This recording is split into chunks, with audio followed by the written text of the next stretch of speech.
We want to welcome back, though, Diane Foley. She is the mother of an American freelance journalist who was kidnapped back in November of 2012. He was later tortured and starved to death.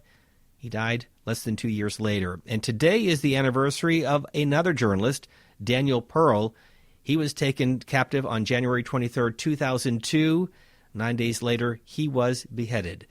Diane Foley is joining us from New Hampshire. Thank you very much for being with us on what I know is an anniversary that is sad for so many families as we deal with journalists simply trying to cover the truth and dealing with terrorists in the way. Diane, thank you very much for being with us.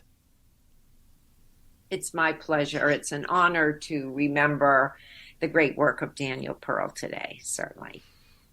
And you have turned your tragedy into a foundation shining a light on journalists across the globe trying to cover the stories that need to be covered.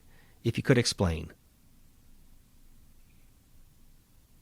Well, after Jim suffered a very similar fate to the esteemed Daniel Pearl, I felt it was necessary that we do something to prioritize the return of brave, innocent Americans who go out in the world to discover the truth, if you will, like Daniel and Jim did, and or any U.S. citizen who is wrongfully detained or taken hostage abroad. So that is the main focus of our foundation. Our secondary focus is preventative safety education for aspiring journalists, because we must have brave journalists who go out in the world and bring us the facts about what's happening in the world. But we obviously need them to be as safe as possible. And the Washington Post continues on a regular basis to remind its readers about Austin Tice. He has been missing for more than a decade, a freelance journalist, a Marine Corps veteran. He was also in Syria at the time. What do we know about his situation?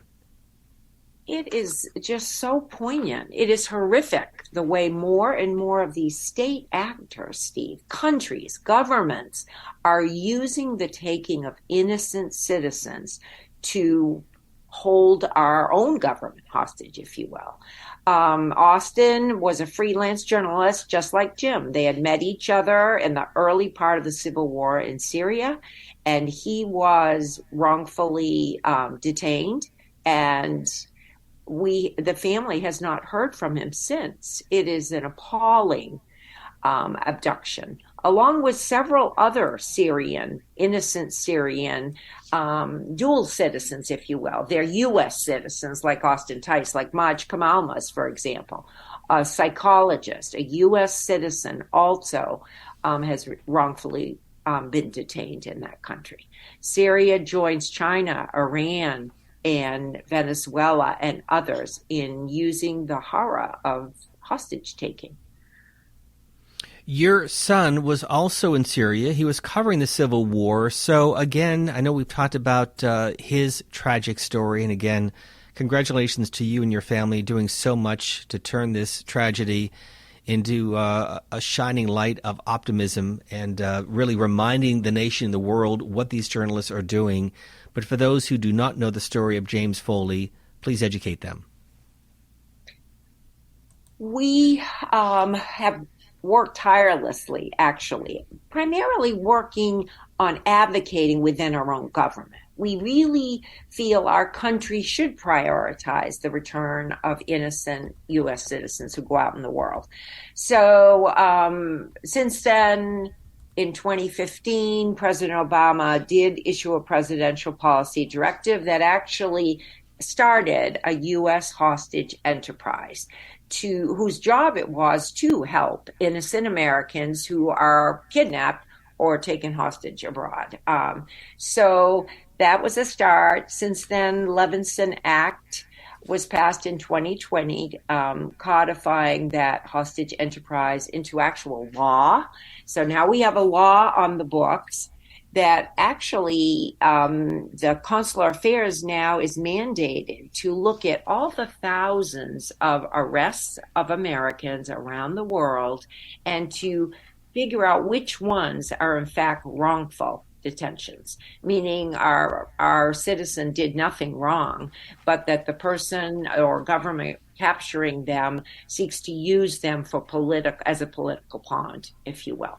So we launch research annually to keep a pulse on this issue and see how our government is doing in terms of prioritizing our citizens' return. Is it also in addition, to? We have, oh, go ahead, please. Go ahead, Steve. No, that's.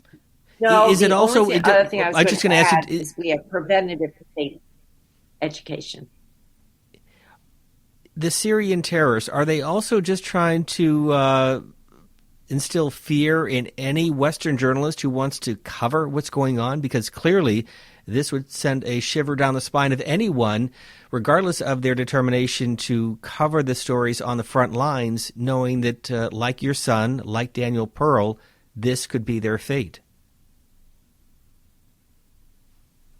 Exactly. And of course, so this is definitely a way of causing black holes in the world so that no journalist dare really speak the truth from that part of the world. That is definitely what they're trying to do. Absolutely. And in the case of Austin, we really feel that government, the government of Syria, is actually holding him hostage. Diane Foley, she is the founder and the president of the James W. Foley Legacy Foundation. On this anniversary of another journalist who was abducted and later killed in a very brutal fashion. You can follow her on Twitter at DMFAPRN. Diane, thank you very much for being with us. Thank you, Steve.